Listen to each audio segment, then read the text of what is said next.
ဗျာဒီနေ့ဂိမ်းဆော့တာတိတ်ကိုအဆင်မပြေဘူးဗျာကိုညနေဗျာကျွန်တော်ဒီ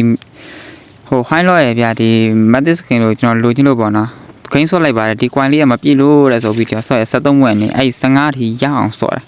တညနေလုံးဆော့လိုက်ရတယ်ဗျာနောက်ဆုံးမှာတော့ကျွန်တော်ရခဲ့တယ်ပေါ့နော်အဲ့10လုံးလေးကိုဟိုမှာရှိတာကျွန်တော်40ဗျာအဲ့မှာကြည့်40ရှိတယ်ဟိုင်းလော့စကင်လေးကတော့တော်တော်လေးတော့မိုက်တယ်ဗျာကျွန်တော်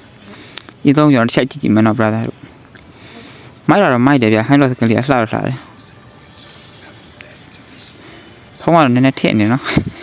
ဟုတ်မိုက်တယ်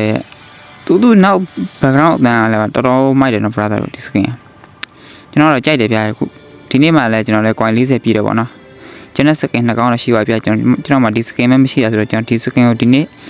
ယူမယ်နော်မိုက်တယ်ဗျာတော်တော်လေးယူရနောက်ပိုင်းမှာဟောရေးမသိရင် collar နဲ့ထားလို့ရတယ်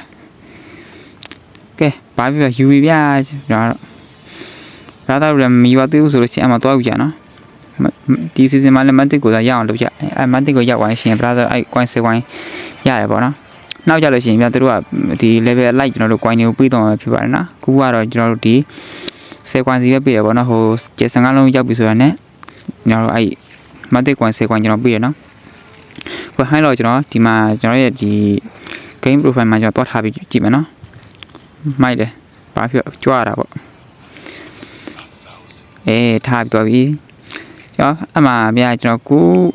ညနေတော့ဆိုတာကျွန်တော်ဘယ်နှပွဲလောက်ရှိရထင်တယ်တော့10ပွဲလောက်ရှိရပါတော့ကျွန်တော်10ပွဲလောက်တော့ဆိုတာမှအဲ့ကွန်လီအဲ့ကျနှလုံးတက်တယ်ကိုညနေရှောင်းညီပဲဗျာကျွန်တော်ကဲ brother တွေစုံထိကြည့်ပါလိုက်ပါကြည့်